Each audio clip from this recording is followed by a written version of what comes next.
वित्त मंत्री निर्मला सीतारमण के बजट आने के बाद लोगों में अलग अलग प्रतिक्रियाएं आ रही हैं, लेकिन खुशी का जो माहौल है वो ज़रूर कहीं ना कहीं कॉमर्स एंड इंडस्ट्री के जो फर्टिनिटीज़ हैं उनमें है। हमारे साथ चार्टर्ड अकाउंटेंट गौतम नायक मौजूद हैं। सर, आप बताएं कि ये जो बजट आया है इस पर सबसे पहली प्रतिक्रिया आपकी क्या है?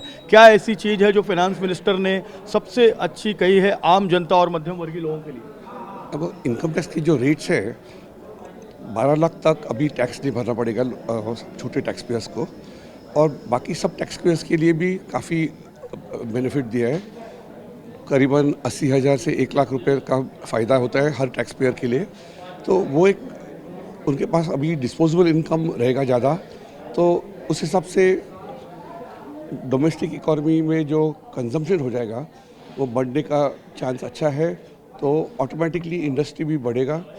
उस हिसाब से ये किया है, तो वो एक इंडिविजुअल्स के लिए काफ़ी अच्छा बजट है। अभी 12 लाख रुपए तक की वार्षिक इनकम पर कोई भी टैक्स नहीं लगेगा, ये खबर कितने लोगों को अपील करेगी पूरे देश की, अगर हम जनता की बात करें तो? वैसे देखा जाएगा तो टैक्स पेयर्स अपने देश में काफ़ी कम हैं, लेकिन जो टैक्स पेयर्स होते हैं, मेजॉरिटी जो टैक्स पेयर्स होते हैं वो 5 से 12 लाख तक ये होते हैं, तो करीबन 75% के टैक्स पेयर्स को वो फ़ायदा हो जाएगा मेरे हिसाब से।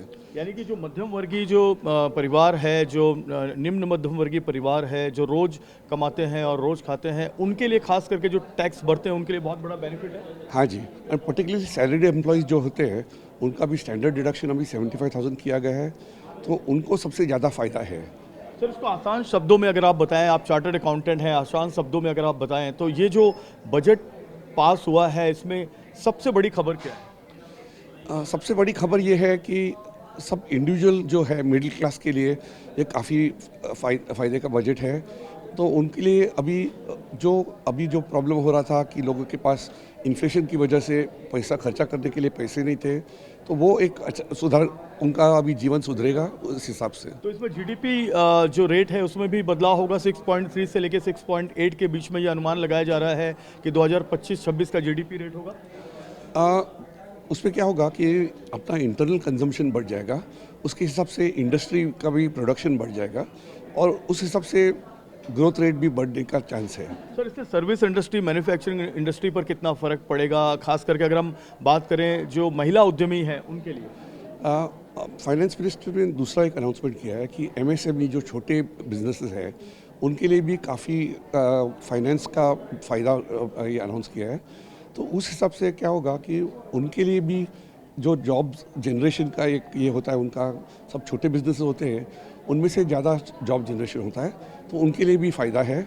लोगों को एम्प्लॉयमेंट भी मिलेगा इन छोटे यूनिट्स में ऐसे ही। तो बिल्कुल साफ तौर पर ये बजट बहुत लोगों के लिए फ़ायदेमंद है, खास करके उन सैलराइड लोगों के लिए जिनकी सालाना इनकम जो है वो तकरीबन 12 लाख रुपए है, यानी कि साल के जो 75-80 हज़ार रुपये कमा रहे हैं वो इस टैक्स के जो आम बजट पास हुआ है उसमें उनको काफ़ी ज़्यादा राहत मिलेगी। मध्यम वर्गीय परिवार से बहुत खुश है।